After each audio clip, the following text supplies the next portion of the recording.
Kita patut menaikkan syukur karena pada tahun ini Gereja Betel Indonesia memasuki usia emasnya. Pada tahun 70, Gereja Betel Indonesia lahir di Sukabumi dan kemudian terus bertumbuh dan berkembang, dan sampai hari ini Tuhan terus menolong Gereja Betel Indonesia untuk menjadi berkat bagi Indonesia maupun bagi bangsa-bangsa. Berkaitan dengan hal itu, pada tanggal 5 dan 6 Oktober yang lalu telah diselenggarakan serangkaian acara untuk merayakan, untuk menyambut ulang tahun yang ke-50 Gereja Betel Indonesia. Pada tanggal 5 Oktober diselenggarakan 5G Conference yang menghadirkan beberapa pembicara hamba Tuhan dari Gereja Betel Indonesia, dan kemudian juga perayaan secara online pada tanggal 6 Oktober. Dan dapat diakses di seluruh penjuru negeri, bahkan sampai ke luar negeri.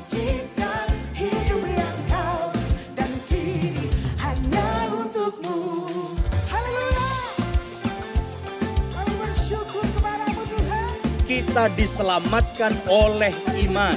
Percaya Tuhan yang memilih dan memanggil kita adalah Tuhan yang setia. Dari tidak bisa melayani menjadi bisa melayani. Penyalaan lilin dan pemotongan kue ulang tahun Gereja Betel Indonesia yang ke-50 pada hari ini. Badan Pekerja Harian Gereja Betel Indonesia memberikan penghargaan kepada Bapak Pendeta Dr. Julius Ishak Abraham sebagai Dewan Pendiri Gereja Betel Indonesia, Jakarta 6 Oktober 2020. Kita terus berdoa kiranya Tuhan memakai Gereja Betel Indonesia untuk semakin menjadi berkat dan dampak yang luas bagi negeri tercinta Indonesia dan juga bagi bangsa-bangsa. Salam sehati. Jumpa lagi bersama saya di dalam ibadah online pada minggu hari ini di GBI Betel Harapan Indah. Di dalam Roma 12 ayat 1b, persembahkanlah tubuhmu sebagai persembahan yang hidup dan yang kudus, yang berkenan kepada Allah. Itu adalah ibadahmu yang sejati. Marilah kita satukan hati dan berdoa di dalam ibadah online ini dan mempersembahkannya kepada Tuhan Yesus Kristus sebagai persembahan yang hidup dan yang kudus dan yang berkenan kepadanya. Marilah kita berdoa.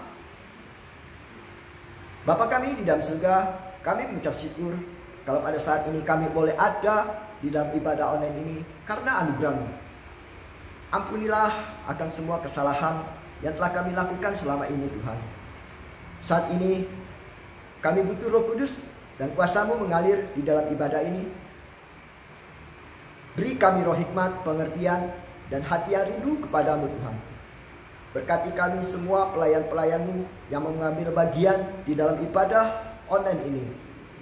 Dan juga jemaat-Mu serta WL, singer, pemain musik, dan hamba-Mu yang akan menyampaikan firman-Mu. Kuduskan dan sucikanlah hati dan pikiran kami, dan sertai ibadah ini dari awal hingga akhirnya. Semua ini kami serahkan ke dalam tangan-Mu. Di dalam nama Tuhan Yesus Kristus kami berdoa dan mengucap syukur dan percaya. Haleluya. Amin. Shalom jemaat yang dikasihi Tuhan, selamat datang kembali di ibadah online kita hari ini. Mari kita mau sama-sama siapkan hati kita mau menyembah Tuhan, kita mau agungkan Allah kita, sebab perbuatannya yang dahsyat dan ajaib di dalam setiap kehidupan kita. Terima kasih Tuhan, kami mau tetap percaya akan kuasa Tuhan di dalam kehidupan kami. Kami tak meragukan kebaikan Tuhan, sebab Kau Allah yang selalu menyertai kehidupan kami. Terima kasih Yesus.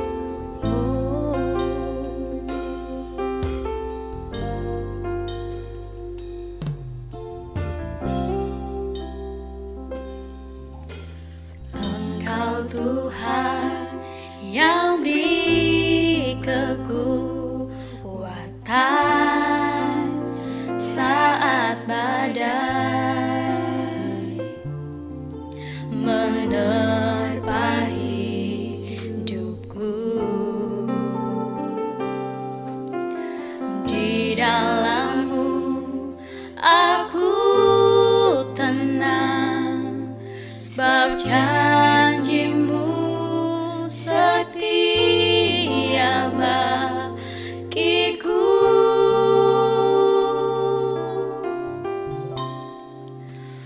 tetap percaya, walau ku tak melihat jalan di depanku.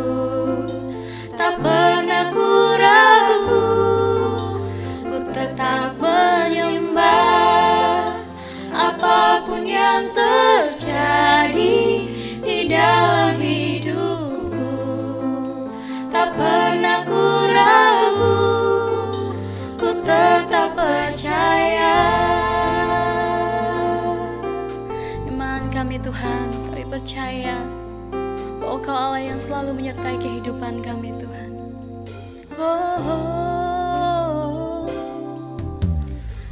Engkau Tuhan yang beri kekuatan saat badai menerpa hidupku. Di dalam-Mu aku tenang, sebab janji-Mu setia bagiku. Mari sama-sama nyatakan, ku tetap percaya, walau ku tak melihat jalan di depanku.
mau tetap mengandalkan Tuhan, kami mau berserah diri, sebab Kau Allah yang setia, Kau Allah yang mulia.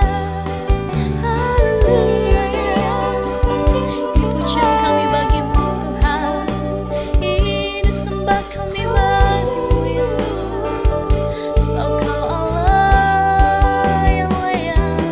Terima segala hormat, terima segala sembah kami, Yesus Tuhan. Kami bersyukur. Mari Bapak Ibu angkat sembahmu buat Tuhan. Mari kita agungkan Tuhan dengan segenap hati kita. Naikkan pujian yang terbaik buat Tuhan, sebab Dia Allah yang layak kita tinggikan Tuhan.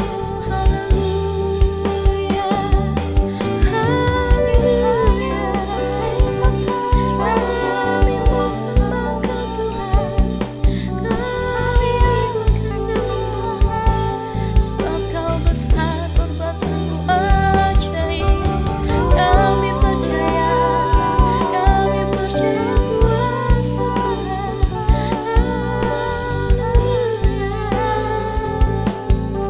Terima kasih Yesus.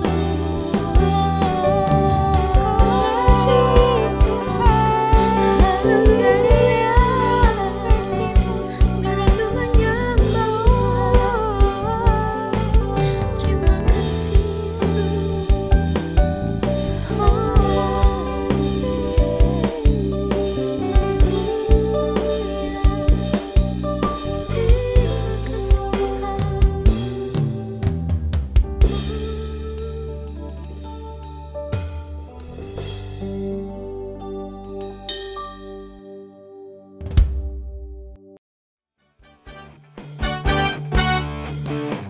Puji nama Tuhan. Mari kita mau lebih antusias lagi memuji Tuhan, sebab Dia Allah yang layak kita agungkan, sebab Dia Allah yang layak kita tinggikan. Dalam setiap pujian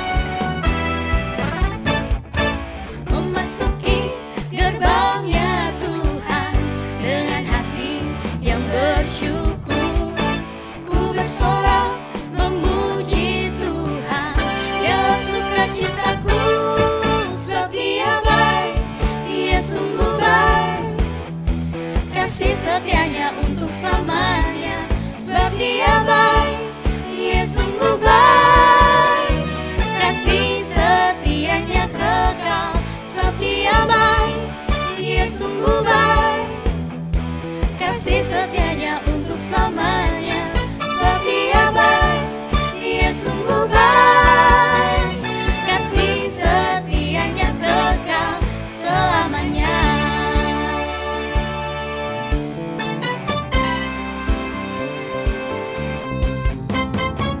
Ku nyanyikan pujian bagi Dia dengan hati yang bersyukur. Ku rasakan kebaikannya di sepanjang hidupku, sebab Dia baik, Dia sungguh baik. Kasih setianya untuk selamanya, sebab Dia baik, Dia sungguh baik. Kasih setianya kekal, sebab Dia baik, Dia sungguh baik. Kasih setianya untuk selamanya, sebab Dia baik, Dia sungguh baik. Kasih setianya kekal, kasih-Nya tak pernah berubah, dulu sekarang dan selamanya. Terpujilah Tuhan.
Mari kita mau sama-sama siapkan hati kita.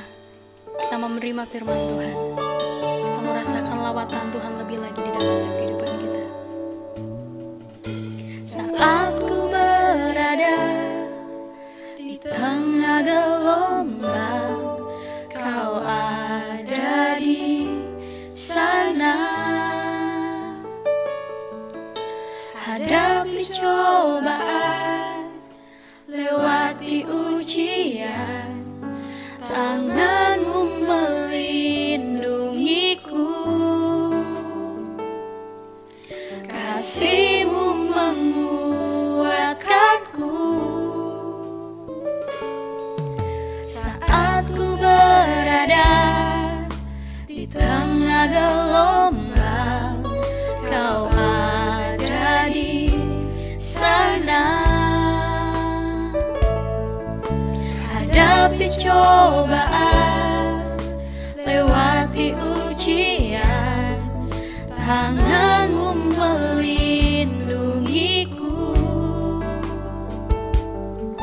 kasih-Mu menguatkanku. Kemuliaan-Mu Tuhan pasti nyata di tengah badai. Kau pertolongan dan pengharapan, Tuhan kemenanganku. Mari kita mau lebih sungguh lagi rasakan lawatan Tuhan. Saat ku berada di tengah gelombang, Kau ada di sana.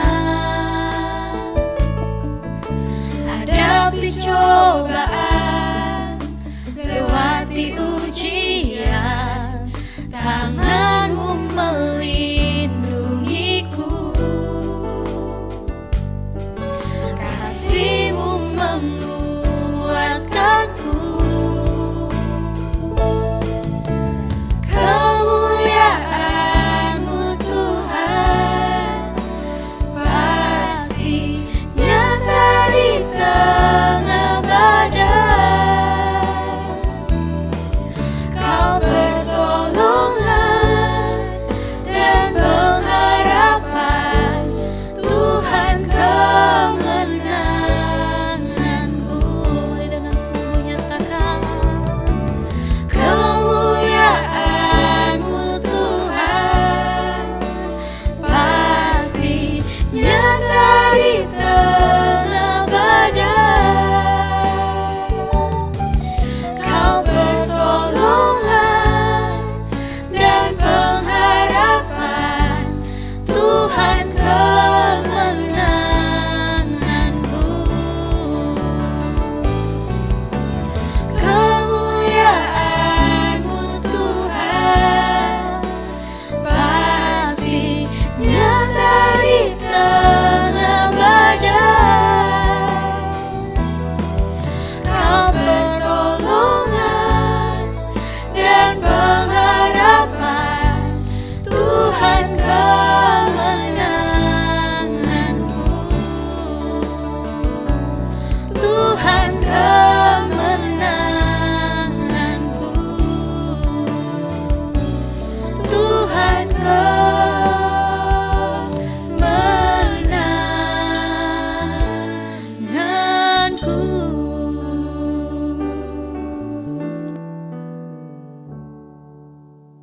Shalom saudaraku, senang sekali saya bisa melayani Anda dengan kebenaran firman pada hari ini. Dan saya percaya Tuhan hadir dimanapun saudara menyaksikan ibadah ini, ketika hatimu terbuka, lawatan Tuhan akan terjadi. Hari ini saya akan membahas firman dengan sebuah pertanyaan. Anda Kristen sejati? Pada masa kini ada banyak orang yang menyebut dirinya Kristen, tapi hidupnya seringkali menjadi batu sandungan bagi banyak orang. Ada yang utang gak mau bayar, ada yang suka nipu orang, ada yang kawin cerai. Pokoknya banyak yang Kristen KTP, Kristen tanpa pertobatan. Padahal Alkitab berkata, barang siapa mengatakan bahwa ia ada dalam Kristus, dia wajib hidup sama seperti Kristus telah hidup. Saudara, Christian means Christ in someone. Orang Kristen itu adalah orang yang tahu bahwa Kristus tinggal di dalam dirinya. Karakter Kristus harus dia miliki. Itulah yang disebut sebagai murid di dalam Alkitab.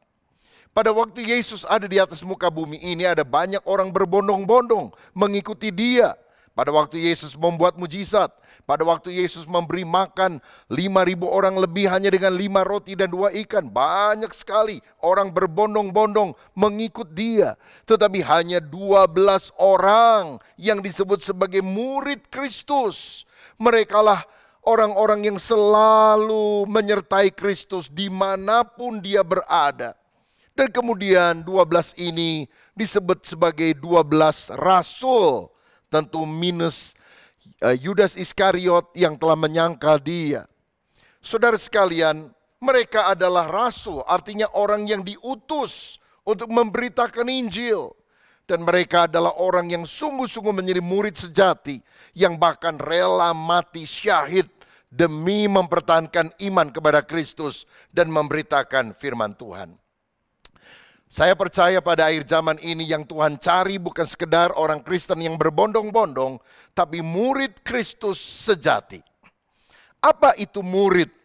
Murid adalah seorang yang belajar untuk menjadi sama seperti gurunya.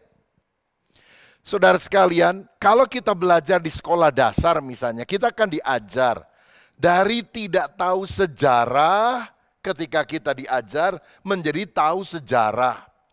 Begitu juga kalau kita belajar dari Tuhan Yesus. Dari tidak tahu firman menjadi tahu firman, kebenaran. Yang kedua, seorang murid juga belajar untuk berubah dari tidak bisa membaca menjadi bisa membaca. Kita juga dari tidak bisa melayani, kemudian bisa melayani. Dan yang ketiga, seorang murid juga seorang yang belajar untuk makin serupa atau makin mirip dengan gurunya. Pola pikirnya, cara pandangnya. Begitu juga Tuhan ingin agar kita menjadi murid Kristus. Tahu kebenaran, bisa melayani. Bahkan kemudian juga makin mirip karakter kita dengan guru agung kita, yaitu Yesus Kristus. Saudara, salah satu teladan yang kita bisa ikuti tentang murid sejati adalah dari jemaat Tesalonika yang didirikan oleh Rasul Paulus. Mereka ternyata menunjukkan sikap hidup sebagai Kristen sejati yang juga mesti ada dalam hidup kita. Apa sih cirinya orang Kristen sejati itu? Ada 3 hal yang kita akan lihat dari 1 Tesalonika pasal pertama ayat 2 dan 3 yang berbunyi demikian. Kami selalu mengucap syukur kepada Allah karena kamu semua dan menyebut kamu dalam doa kami, sebab kami selalu mengingat, pertama, pekerjaan imanmu, kedua, usaha kasihmu, dan ketiga, ketekunan pengharapanmu kepada Tuhan kita, Yesus Kristus, di hadapan Allah dan Bapa kita. Ayat 9 dan 10, sebab mereka sendiri bercerita tentang kami, bagaimana kami kamu sambut dan bagaimana kamu berbalik dari berhala-berhala kepada Allah untuk melayani Allah yang hidup dan yang benar, dan untuk menantikan kedatangan anaknya dari sorga yang telah dibangkitkannya dari antara orang mati, yaitu Yesus yang menyelamatkan kita dari murka yang akan datang. Ciri murid Kristus sejati, ciri orang Kristen yang benar-benar berkenan kepada Allah. Yang pertama, dia harus memiliki pekerjaan iman. Berarti kita tidak boleh punya iman saja, tapi iman yang dinyatakan dalam pekerjaan atau perbuatan baik. Kita tidak boleh hanya memiliki pekerjaan baik, menolong orang, tapi itu harus lahir dari iman kepada Kristus yang menyelamatkan. Yakobus 2 ayat 17 berkata, demikian juga halnya dengan iman, jika iman itu tidak sertai perbuatan, maka iman itu pada hakikatnya adalah mati. Saya ingat satu kali ada seorang yang ketemu dengan saya dan setelah berbincang-bincang, kemudian dia tahu saya hamba Tuhan, dia bilang, oh Bapak pendeta ya, saya juga orang percaya katanya. Oh puji Tuhan, saya bilang, Anda sudah dibaptis? Oh, saya sih percaya Yesus tapi belum dibaptis. Tapi hati saya percaya, Pak. Kalau nggak percaya, belahlah dadaku. Wah, luar biasa. Tapi saya bilang, dalam laut dapat diduga hati orang, siapa yang tahu? Dari mana orang tahu bahwa kamu adalah orang percaya? Jika kamu tidak menunjukkan iman kepercayaanmu dalam tindakan. Dan langkah yang pertama adalah memberi diri dibaptis. Saudara sekalian, hati yang bertobat hanya Tuhan yang lihat. Tapi buah pertobatan harus bisa dilihat orang lain. Dari mana orang tahu bahwa kita sudah lahir baru? Dari mana orang tahu bahwa kita adalah murid Kristus yang sejati? Kalau kita menunjukkan buah-buah pertobatan, pekerjaan baik yang berkenan kepada Tuhan. Matius 5 ayat 16 berkata, demikianlah hendaknya terangmu bercahaya di depan orang, supaya mereka melihat perbuatanmu yang baik dan memuliakan Bapamu yang di sorga. Inilah pekerjaan iman yang kita harus miliki. Apa wujud pekerjaan iman? Menurut ayat 9 tadi, iman itu harus diwujudkan dalam bentuk berbalik dari berhala-berhala kepada Allah. Sekarang ini banyak orang mengaku diri Kristen tapi masih percaya berhala, masih percaya sama tahayul. Jangan suka duduk di atas bantal, nanti bisulan. Jangan tanam pohon pepaya di depan rumah, nanti nasibnya payah.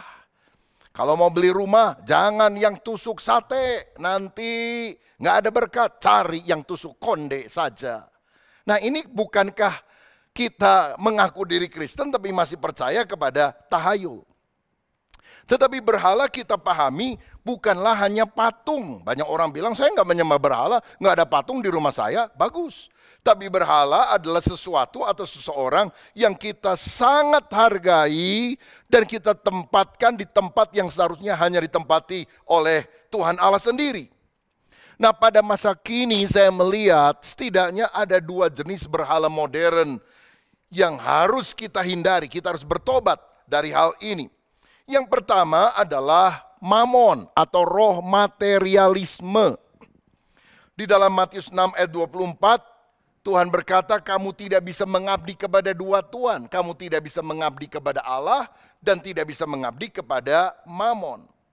Nah, ada berapa banyak orang jadi Kristen hanya supaya dia ingin lebih kaya. Jadi Kristen loh, kalau enggak bangkrut. Jadi Kristen, nanti usahanya tambah maju, mobilnya tambah bagus, rumahnya tambah gede. Nah, jika demikian itu dagang, saudara. Itu untung rugi, bukan penyerahan mutlak kepada Tuhan. Kita ini harus menghindari teologi kemakmuran. Teologi kemakmuran itu mengajarkan cirinya saudara itu rohani, dicintai Tuhan, kamu tambah kaya. Kalau mobilmu tambah bagus, pabrikmu tambah besar, rumahmu tambah mentereng, duitmu tambah banyak, itu tandanya kamu diberkati oleh Tuhan, dicintai oleh Tuhan. Kamu menjadi orang yang rohani. Saya melihat ada banyak orang yang merupakan manusia terkaya di dunia atau terkaya di Asia misalnya. Kebanyakan mereka bukan orang Kristen. Apakah benar bahwa kerohanian kita ditentukan oleh kekayaan? Tentu tidak. Tetapi ada juga orang yang sebaliknya menganut teologi penderitaan atau teologi kemiskinan. Cirinya Anda rohani, Anda itu makin miskin. Baju yang butut, yang sudah sobek sana sini. Kalau naik mobil ke gereja mogok 3 kali, nah itu baru rohani. Ini juga tidak betul, saudara sekalian.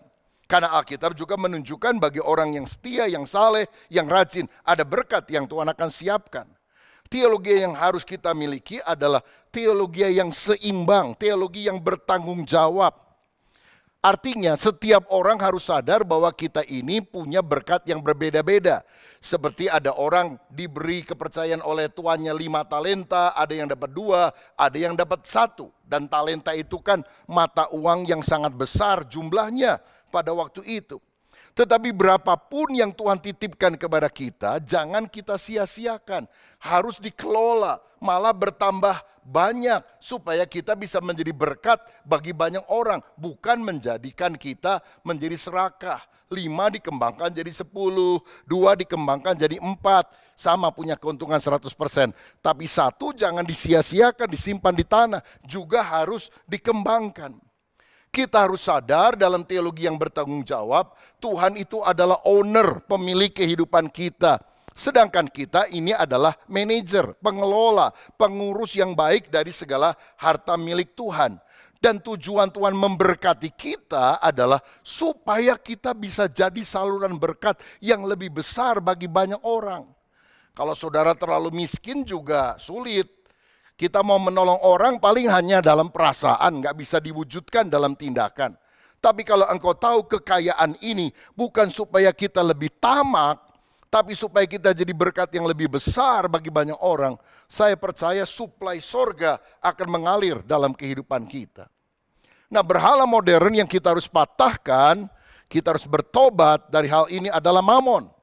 Tapi berhala modern yang kedua ini lebih parah, yaitu sang aku, me. Hidup yang berpusat kepada diri sendiri, egois. Seharusnya kita menjadi orang yang bukan egosentris, berpusat kepada diri, tapi kristosentris, Christ-centered, berpusat kepada Kristus. Ada berapa banyak orang kalau doanya Tuhan berkati saya, berkati keluarga saya, istri saya, anak saya, suami saya, kucing saya, anjing saya, semua saya. Dan bukankah ini sesuatu yang membalik dari apa yang dikehendaki Tuhan? Carilah dahulu kerajaan Allah dan kebenarannya. Semua yang lain akan ditambahkan kepadamu. Tuhan itu harus di tempat yang nomor satu. Jangan ada ilah lain. Termasuk diri kita. Tidak boleh itu menjadi tujuan utama yang paling disenangkan. Alkitab mengajarkan Injil kerajaan di mana Yesus menjadi raja. Dan bukan Injil kenikmatan di mana diri kita menjadi fokusnya. Ada banyak orang pada masa kini ingin menjadikan Yesus sebagai juru selamat yang memberikan polis asuransi tahan kebakaran di api neraka sampai selama-lamanya. Banyak orang menjadikan dia sebagai juru rawat yang menyembuhkan kalau kita sakit dan juru berkat yang memberkati kita supaya kantong yang kempes jadi kantong yang kembung. Saya mau katakan, kata juru selamat di dalam Alkitab hanya dicatat 37 kali. Tapi kata Tuhan dicatat 7.736 kali. Yesus itu bukan juru selamat saja. Dia adalah Tuhan. He is Lord. Dia adalah Tuhan di atas segala Tuhan. Raja di atas segala raja. Kita ini apa? Kita ini hanya budaknya. Kita ini doulos. Dia adalah kurios. Kita mesti taat pada kehendak Tuhan. Doa-doa kita itu tidak boleh supaya kehendak kita yang terjadi. Tapi supaya kita taat pada kedaulatan Tuhan. Saya percaya kalau kita menjadi orang yang punya pekerjaan iman semacam ini. Berbalik dari berhala-berhala. Meninggalkan sifat materialistis dalam hidup kita. Lalu kemudian menyalipkan keinginan si aku dan taat kepada Tuhan. Kitalah orang Kristen sejati yang Tuhan rindukan. Haleluya. Yang kedua, saudara sekalian, ciri Kristen sejati atau murid Kristus yang sejati adalah dia memiliki usaha kasih. Artinya, kita harus memiliki kasih yang dinyatakan di dalam usaha. Bukan sekedar perasaan, feeling, tapi benar-benar di dalam perbuatan. Kalau saudara lihat orang miskin, kelaparan, lalu kita bilang, aduh kasihan ya. Cuma bisa begitu, cecek lebih hebat daripada kita karena dia bisa berdecak lebih nyaring daripada kita. Kalau ada orang kelaparan, pergi ke rumah kita, mengetuk pintunya, lalu dia bilang, Pak, Bu, tolong saya lapar, udah 3 hari nggak makan. Apa kita balik ke dalam kamar, bawa Alkitab segede bantal dan berkata, ada tertulis, manusia tidak hidup dari roti saja, tapi dari setiap firman yang keluar dari mulut Allah. Pingsan tuh orang. Karena khotbah kita yang terbaik pada waktu itu adalah, silakan masuk ke rumah, makan semua yang ada di meja makan, kecuali sendok, piring, dan garpunya. Maka itu adalah usaha kasih yang nyata. Love is a verb. Kasih itu adalah kata kerja. Bukan sesuatu yang disimpan saja di dalam dada. 1 Yohanes 3 ayat 18 berkata, anak-anakku marilah kita mengasihi, bukan dengan perkataan atau dengan lidah, tetapi dengan perbuatan dan dalam kebenaran. Kasih kita harus diusahakan. Dan usaha baik kita itu motivasinya harus kasih. Bukan supaya kita terkenal, diliput orang, jadi berita. Bukan itu.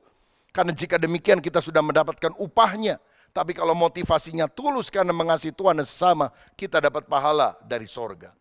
Lalu apa wujud daripada usaha kasih? Ayat 9 tadi berkata, untuk melayani Allah yang hidup dan yang benar. Orang yang memiliki usaha kasih diwujudkan di dalam pelayanan kepada Tuhan dan kepada sesama. Mazmur 116 ayat 12 dan 13, Daud berkata demikian, bagaimana akan kubalas kepada Tuhan segala kebajikannya kepadaku? Aku akan mengangkat piala keselamatan dan akan menyerukan nama Tuhan. Daud mengalami kebaikan Tuhan yang luar biasa. Dia gembala sederhana, diangkat menjadi raja Israel yang perkasa. Lalu dia bilang, Tuhan, dengan apa aku bisa membalas kasih-Mu? Aku akan memberikan hidup ini untuk melayani, hidup ini untuk bersaksi bagi Tuhan.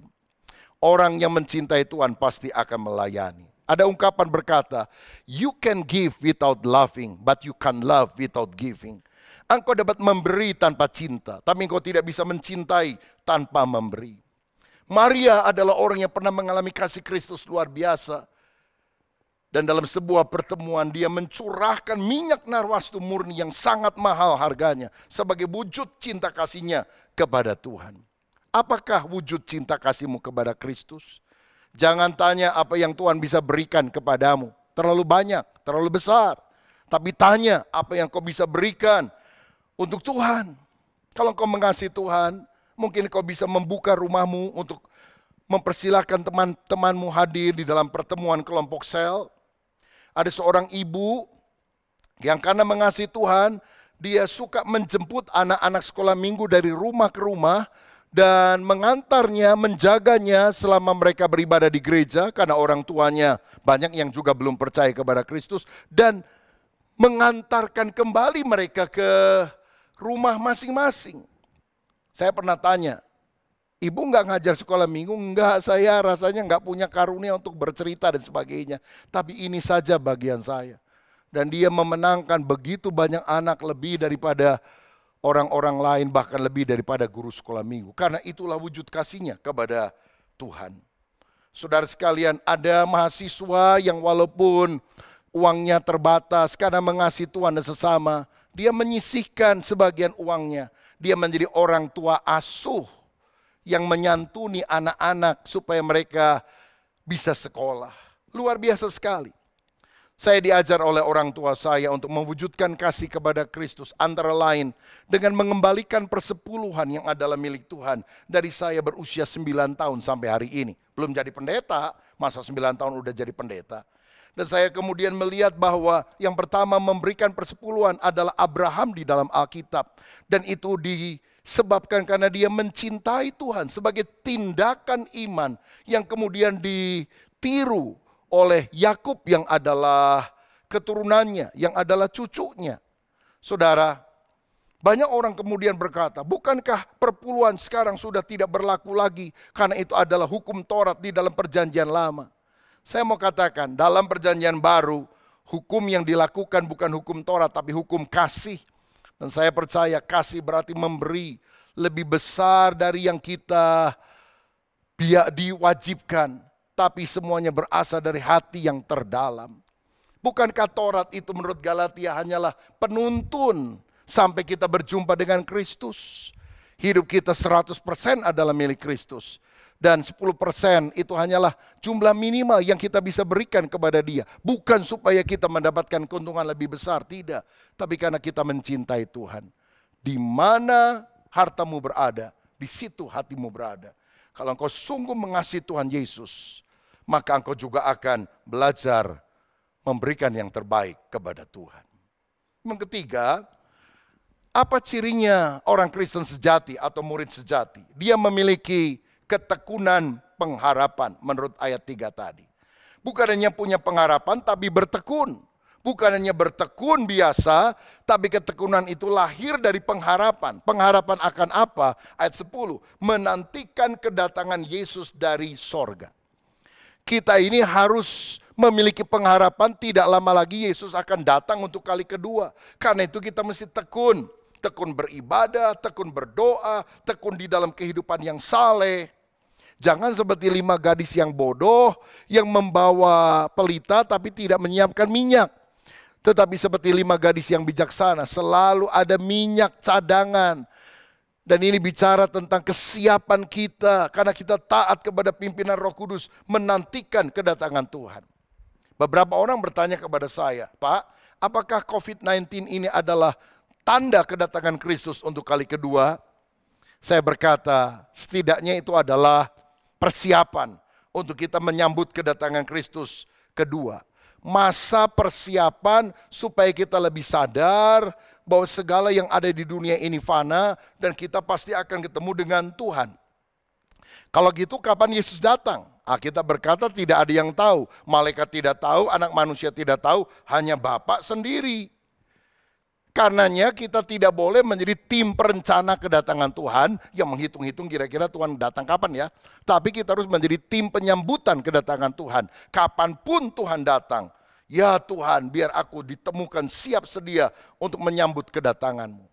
Lagi pula kedatangan Tuhan itu bisa terdiri dari 2 jenis. Yang pertama kedatangannya secara global, atau yang kedua kedatangannya secara personal. Maksudnya apa? Kedatangan Yesus secara global berarti dia turun dari sorga dan kita diangkat berjumpa dengan dia di awan-awan. Waktunya kita nggak tahu kapan. Tapi kedatangan Kristus personal adalah kalau nanti malam saudara tidur lalu nggak pernah bangun lagi, nah itu berarti Tuhan yang datang dalam hidup saudara untuk menjemput. Karena itu mari kita siapkan diri. Karena kita kan nggak tahu kapan Tuhan akan datang untuk menjemput kita, setidaknya secara personal. Jadi sikap apa yang kita harus miliki untuk menantikan kedatangan Kristus yang makin singkat ini? Ada 2 hal yang juga dicatat di dalam perikop tadi. Yang pertama kita harus hidup taat sehingga menjadi teladan. 1 Tesalonika 1 ayat 6 dan 7 berkata, dan kamu telah menjadi penurut kami dan penurut Tuhan. Dalam penindasan yang berat kamu telah menerima firman itu dengan sukacita yang dikerjakan oleh Roh Kudus. Sehingga kamu telah menjadi teladan untuk semua orang yang percaya di wilayah Makedonia dan Ahaya. Tuhan mau kita taat kepada firman-Nya, nurut. Ketaatan mendatangkan berkat, ketidaktaatan mendatangkan kutuk dalam hidup kita. Kalau kita taat mengikuti firman Tuhan, kita jadi contoh, kita jadi sampel yang baik bagi orang lain. Sehingga banyak orang percaya kepada Kristus melihat keteladanan kita. Kita membaca 4 Injil, Matius, Markus, Lukas, Yohanes. Tapi orang dunia membaca Injil kelima, yaitu kehidupan kita yang dicocokkan dengan firman Allah. Sehingga kita bisa menjadi teladan. Berarti kita harus membuang segala dosa dan mempersiapkan diri untuk menantikan kedatangannya. Dalam Roma 13 ayat 12-14 dikatakan, hari sudah jauh malam, telah hampir siang, sebab itu marilah kita menanggalkan perbuatan-perbuatan kegelapan dan mengenakan perlengkapan senjata terang. Marilah kita hidup dengan sopan, seperti pada siang hari. Jangan dalam pesta pora dan kemabukan, jangan dalam percabulan dan hawa nafsu, jangan dalam perselisihan dan iri hati. Tetapi kenakanlah Tuhan Yesus Kristus sebagai perlengkapan senjata terang. Dan janganlah merawat tubuhmu untuk memuaskan keinginannya. Pokoknya segala keinginan hawa nafsu daging harus dimatikan, dikalahkan. Dalam nama Yesus kita patahkan. Dan kita taat hidup di dalam kekudusan dan kebenaran.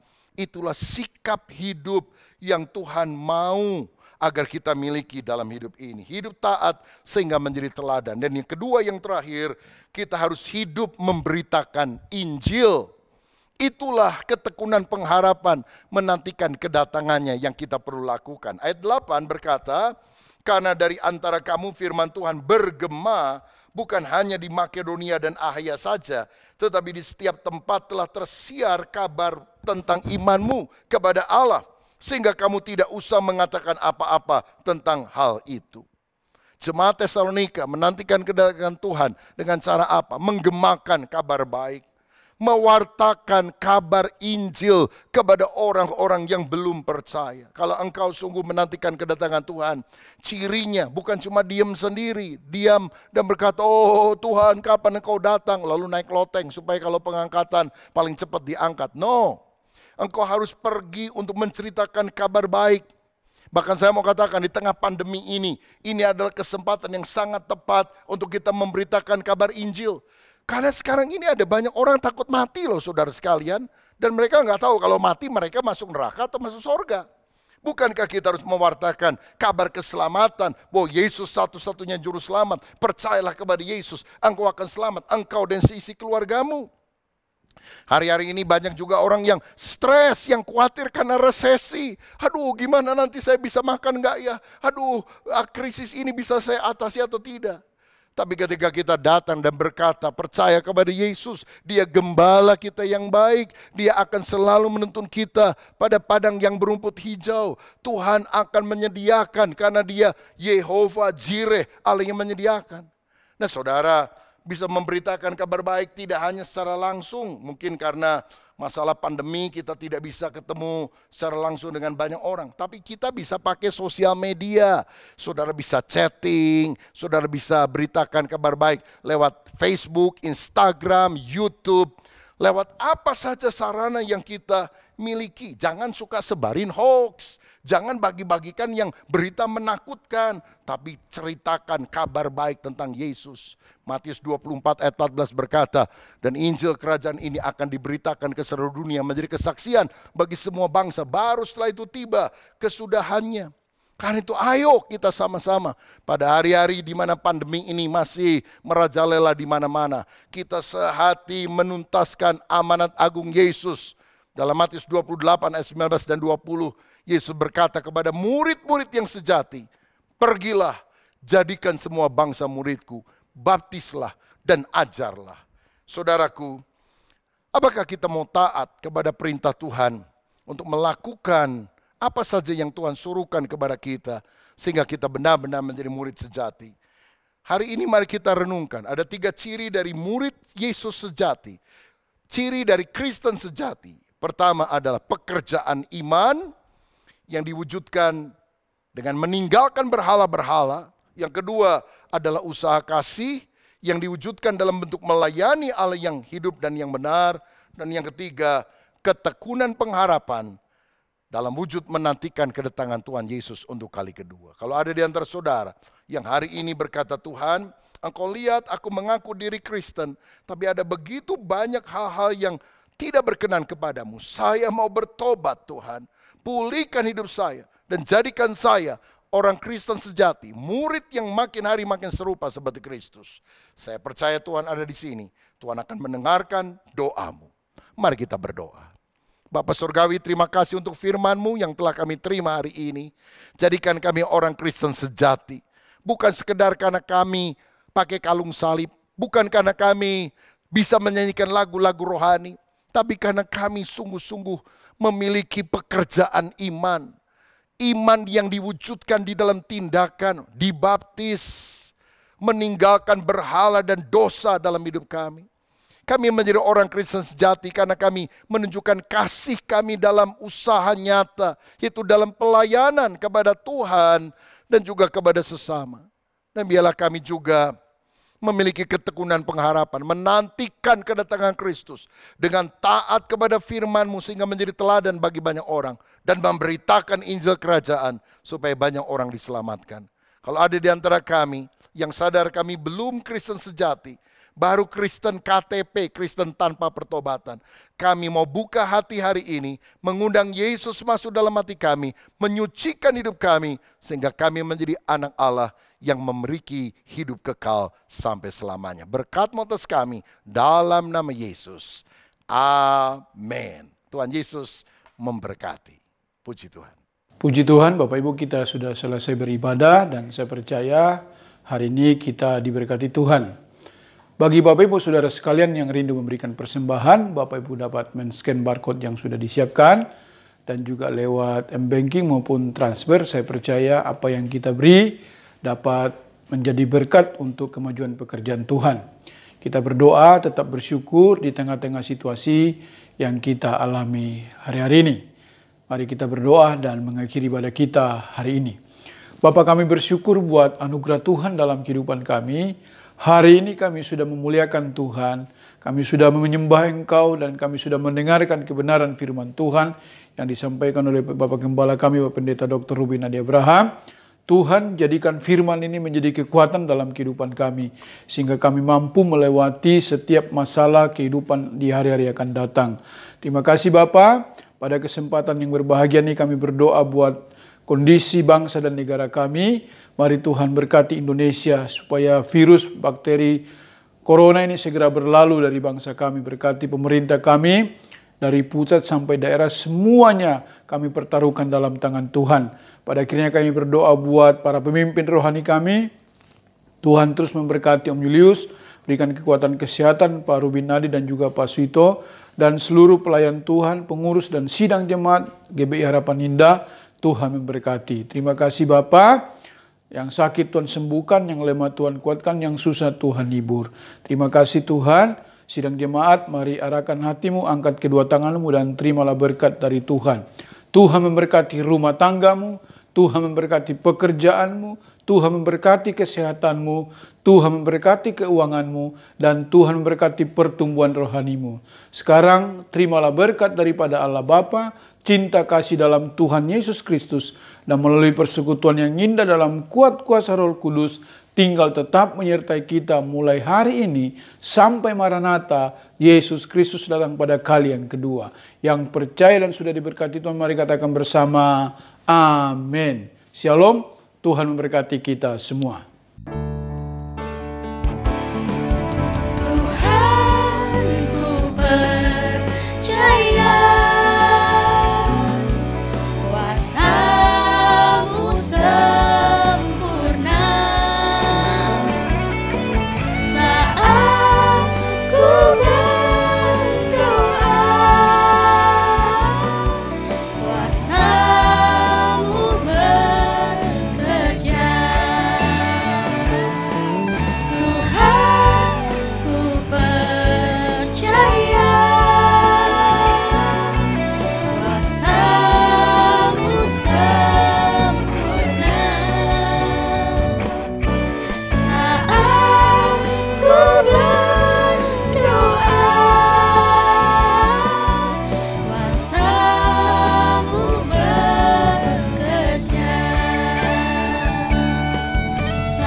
Tuhan, ibadah kita telah selesai. Selamat hari Minggu, Tuhan Yesus memberkati.